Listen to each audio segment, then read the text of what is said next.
네, 안녕하세요. 반갑습니다. 용우입니다. 오늘 5월의 마지막 날인데 벌써 2021년도 상반기가 6월 한 달 남았네요. 이제 이번 상반기 마무리 잘 하셨으면 좋겠고요. 오늘 우리가 함께 볼 종목은 바로 펄어비스입니다. 오랜만에 보는 펄어비스죠. 이 종목 같은 경우는 작년 연말부터 제가 계속해서 강조를 드렸던 그런 종목이고요. 그 이후로 주가가 지금 이제 한 5대1로 액분을 해서 8만원으로 보이는데 40만원을 넘긴 그런 좀 말도 안 되는 그런 강세를 보였던 종목입니다.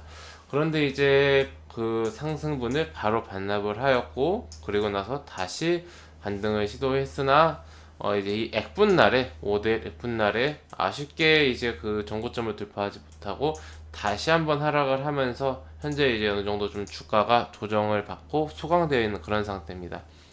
이 종목 우리가 좀 어떻게 보면 좋을지 저의 개인적인 생각 말씀드린 시간 갖도록 하겠습니다.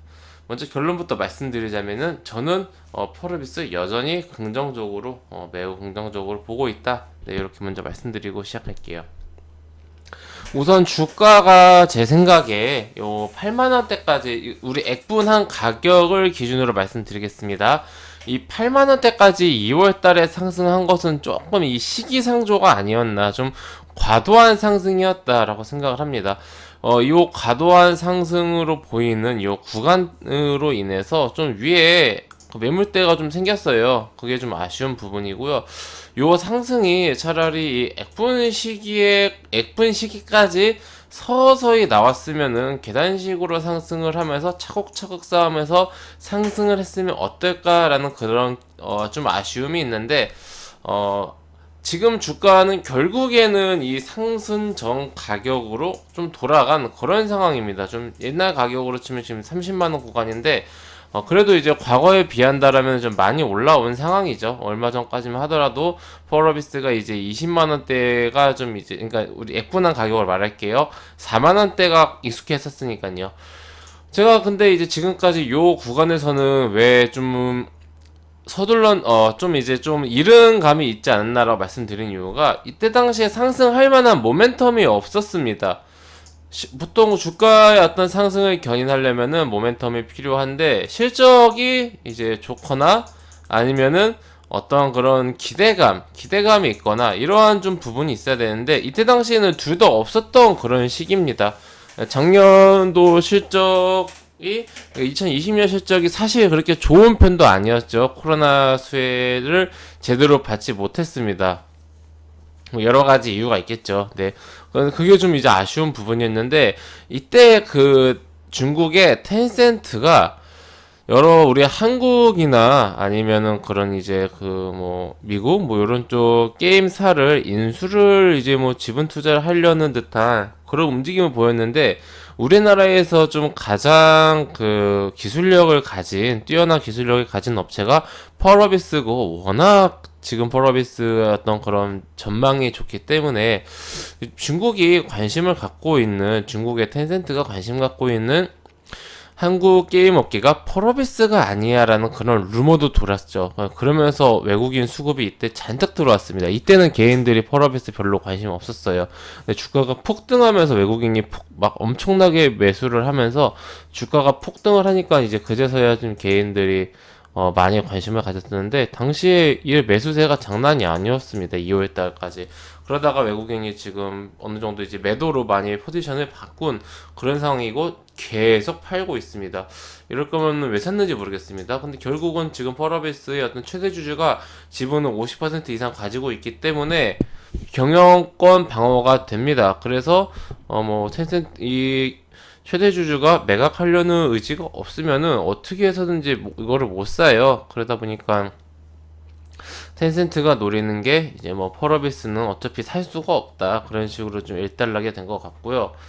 그러면서 주가가 급등을 하니까 자연스럽게 그걸 다 반납했습니다. 다 반납을 했고, 그리고 이제 액분 기대감으로 주가가 이제 올라왔죠. 그러다가 이제 액분날에 좀 허무하게 밀려버리고, 이게 쌍바닥을 만들었습니다. 쌍바닥을 만들었고, 여기서 쭉 밀렸으면은 좀 이제 많이 놀라셨을 그런 구간인 것 같은데, 다행히 이렇게 쌍바닥을 만들면서 현재 주가가 위로 올라온 그런 상황입니다. 지금 우리가 이렇게 쌍바닥을 만들었기 때문에 요 가격대 5만원대 초중반이 굉장히 튼튼한 그런 지지 라인이다 라는 것을 우리는 차트적으로 확인할 수 있습니다. 근데 이제 6월이잖아요. 이제 기대할 만한 모멘텀들, 제가 주가가 상승하려면 두 가지 중에 하나는 있어야 된다 그랬죠. 실적이 개선되거나 뭐 모멘텀이 있거나.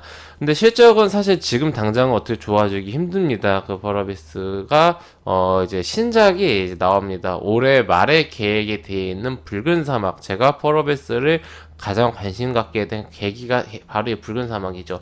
우리나라 최초로 트리플 A급 콘솔 게임을 이제 출시를 합니다.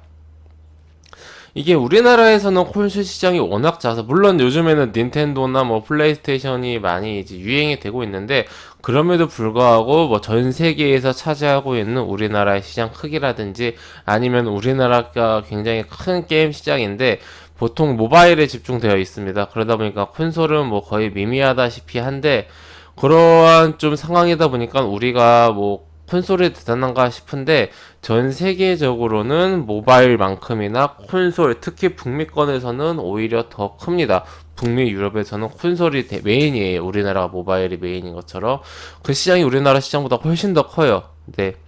그러다 보는데 중국은 우리가 게임을 함부로 진출할 수가 없지 않습니까? 결국은 요즘 게임 업계가 중국은 논 내려놓고 본단 말이에요. 그럼 결국은 미국과 유럽 이렇게 좀 우리가 볼 수가 있는데, 여기를 이제 지금까지 먹지 못했던 파일을 먹을 수 있는 게 바로 이 그 콘솔입니다. 여기를 이제 포러비스가 트리플 A급 붉은 사막으로 이제 진출을 한다. 그게 이제 계획되어 있는 것은 연말입니다. 이 포러비스의 붉은 사막 관련된 영상은 제 유튜브에 용어 뭐 포러비스 치시면은 엄청나게 많이 나올 겁니다. 네. 그게 이제 왜 6월달에 중요하느냐. 6월 12일부터 15일까지 E3라는 전 세계적인 게임쇼가 있습니다. 거기서 포러비스의 두 번째 트레일러 영상, 그러니까 이제 예고편 영상이라 생각하시면 돼요. 영화 예고편처럼 공개가 됩니다.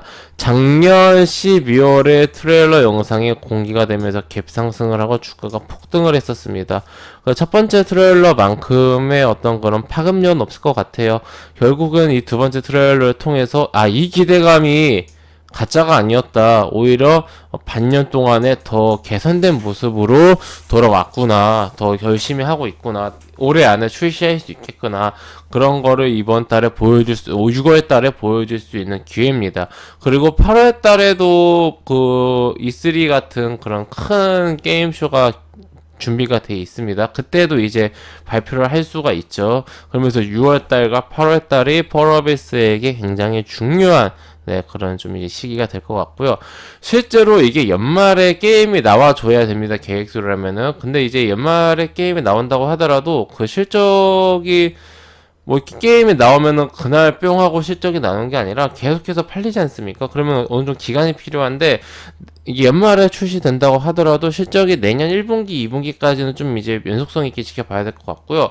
근데 이게 보통 요즘에 코로나도 코로나고 트렌드가 트리플 A급이 워낙 버그가 많다 보니까 게임사들이 전 세계적으로 출시 연기를 많이 하거든요. 그래서 연기 가능성도 있어요. 저는 이거 작년부터 말씀드린 거예요. 붉은 사막 1년 안에 출시할 수 있을까? 물음표다. 이거는 연기 가능성도 있는데, 연기가 될 경우에는 주가가 좀 한번 흔들릴 수가 있어요. 근데 만약에 그럴 경우가 나타난다.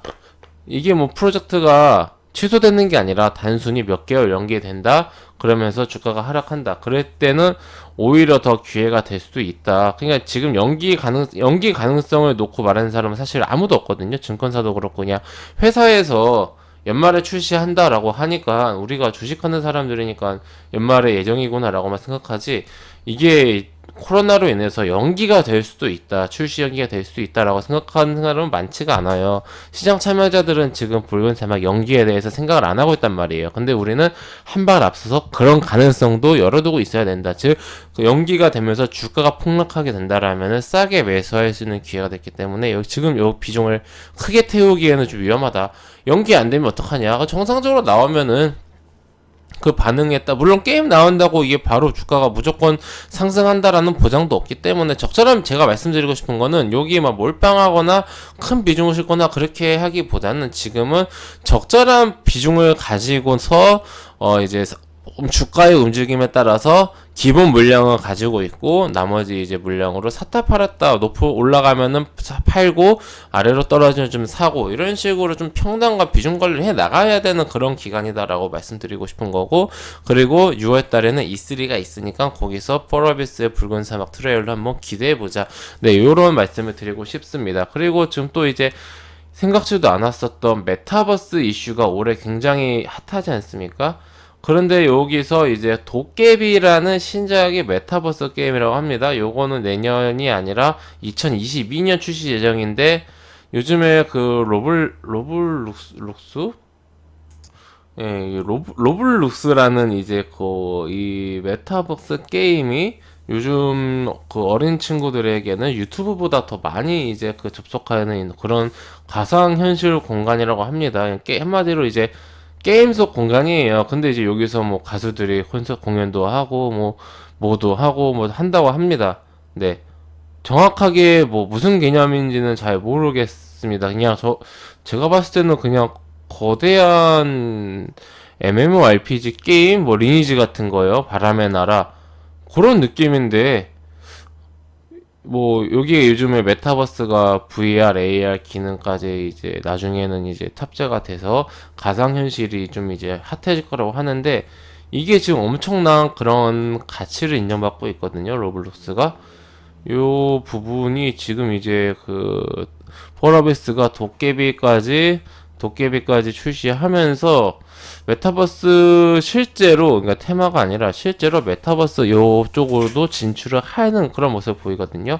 그러니까 게임 콘솔 모바일 게임이나 PC 게임은 기존의 검은 사막을 유지하면서 뭐 여러 가지 게임들을 출시할 거고 또 이제 콘솔은 붉은 사막을 필두로 계속해서 그쪽으로 트리플 A 그 게임으로 엄청 수백억의 자금을 투자하면서 수백억 수천억을 투자하면서 개발을 할 거고요. 그리고 또 이제 우리 어린 친구들을 또 타겟팅해서 메타버스 게임도 만들고 있고 포트폴리오가 굉장히 다각화되고 있습니다. 기존에 그냥 검은 사막 하나로 가고 있었던 그런 펄비스가 아니다. 네, 이렇게 정리를 좀 하도록 하겠습니다. 굉장히 유망한 기업입니다. 시가총액이 지금 3조 8천억 정도인데 아유 이거 뭐 매출 얼마 나오지도 않는 그런 기업인데 뭐 이게 시가총액이 4조 뭐 이게 말이 되느냐 1분기 실적 보면은 영업이익 100억이다 라고 생각하실 수도 있는데 이런 게임주 같은 경우는 단순하게 뭐 매출 물론 이제 뭐 매출도 중요하고 영업이익도 중요한데 지금처럼 좀 약간 보릿고개가 있는 시기에 매출이 안 나오는 것은 어느 정도 좀 이제 그 반영이 돼 있는 주가라고 생각을 하고 있고 올해 내년을 지나면은 성장성이 확실히 보이는 기업이기 때문에 기술력 워낙 좋고요. 저는 지금은 어느 정도 좀 이제 고평가가 되어 있긴 해요. 그냥 단순 숫자만 놓고 봤을 때는. 근데 이제 그게 뭐 크게 무리한 고평가는 아닌 것 같다. 네, 이렇게 좀 정리를 해보도록 하겠습니다. 네, 회원님들 저는 무료 카톡방을 운영하고 있습니다. 영상 하단에 있는 링크나 댓글에 있는 링크를 클릭하시면 제가 운영 중인 무료 카톡방 입장 가능하시고요. 해당 무료 카톡방은 100% 무료로 운영되고 있으니 궁금하신 분들은 입장하셔서 앞으로 저와 함께 건전하고 건강한 주식 투자 함께 이어나가셨으면 좋겠습니다. 네, 그럼 이것으로 오늘 영상 마치고 또 다음 시간에 뵙도록 하겠습니다. 감사합니다.